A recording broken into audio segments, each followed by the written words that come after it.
অনেকে বলে যে আপনি কি হাদিস মানেন? ভাই, আমি যদি হাদিস মানি, প্রথম হাদিস মানতে গেলে আমাদের যে কাজটা করতে হবে সেটা হলো দুনিয়াতে যত হাদিস গ্রন্থ আছে সেগুলো সব একসাথে করে পড়ায় ফেলতে হবে। রাসূল সাল্লাল্লাহু আলাইহি সাল্লাম এগুলো লিখতে বলেননি এবং উনি এগুলো পুড়ায় ফেলতে বলছেন। এখন যেমন ধরেন সহিহ হাদিস, অনেকে বলে যে আপনি কি হাদিস মানেন? ভাই, আমি যদি হাদিস মানি, প্রথম হাদিস মানতে গেলে আমাদের যে কাজটা করতে হবে সেটা হলো দুনিয়াতে যত হাদিস গ্রন্থ আছে সেগুলো সব একসাথে করে পড়ায় ফেলতে হবে। এটা আমরা যদি হাদিস মানতে যাই তাহলে প্রথম আমাদের এই হাদিসটা মানতে হবে। কারণ হাদিসের কিতাবে পরিষ্কার করে লেখা আছে যে তোমরা আমার থেকে কোরআন ছাড়া আর যা কিছু লিখছো সব পড়ায় ফেলো। তো কোরআন ছাড়া আর যেখানে যত কিছু আছে সব এক জায়গায় করেন, এক জায়গায় করে আগে এগুলো সব আগুন দিয়ে পোড়ায় ফেলেন।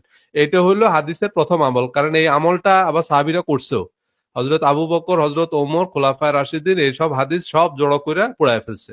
তো আমাদেরও এইসব হাদিসের কিতাব, এটা যদি আমরা হাদিস মানতে যাই তাহলে প্রথমে আগে হাদিস সব পড়াইতে হবে, কারণ এটা হাদিসের কিতাবে লেখা আছে। হ্যাঁ, কোন শাইখুল হাদিস যদি এই বিষয়ে কোনো কাউন্টার দেয় তাহলে সেটার উত্তর দিতে পারেন, আমি সেটার পাল্টা উত্তর দিব। কিন্তু এগুলো হাদিসের কিতাবে আছে। তো এই জন্যই আমি বলবো যে আপনারা কোরআন পড়েন, হাদিস পড়েন, পড়লেই আপনারা বুঝবেন। আল্লাহ বলছে কোরআনে যে তারা কি কোরআন ছাড়া আর অন্য কিতাবগুলো পড়ে না? পড়লে তারা অবশ্যই সেটার মধ্যে বৈপরীত্য দেখতো।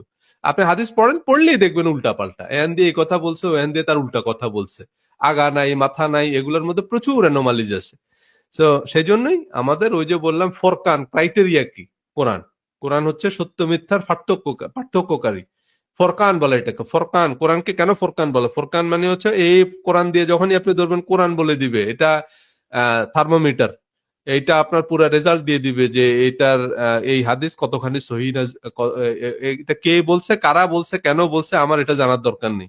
কোরআন বলতে আপনি হাদিসের কিতাবে লিখে রাখছেন এই হাদিস জাল, যে রাসূল সাল্লাল্লাহু আলাইহি ওয়াসাল্লাম বলছে যে তোমরা আল্লাহর সাথে শরীক করে না আর মানুষের ক্ষতি করে না, আপনি বলতেছেন এই হাদিস জাল, কিন্তু কোরআন বলতেছে এই হাদিস সহি।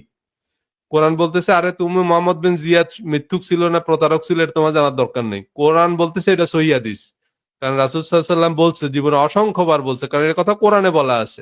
কোরআনে এই কথা বারবার করে বলা আছে যে তোমরা আল্লাহর সাথে শরীক করো না, তোমরা মানুষের ক্ষতি করো না। মানুষের না, একটা পশু পাখিরও আপনি ক্ষতি করতে পারবেন না। তো সেখানে মানুষের ক্ষতি আপনি কেন করবেন? তো এই কথা কোরআনেই বলা আছে, কোরআন বলতেছে এই হাদিস সহিহ, কিন্তু আপনি এটারে লাল দাগ দিয়ে দিচ্ছেন এটা যে হাদিস জাল। আপনার এই লাল দাগাও আমি নেব না, আপনার সবুজ দাগও আমি নেব না।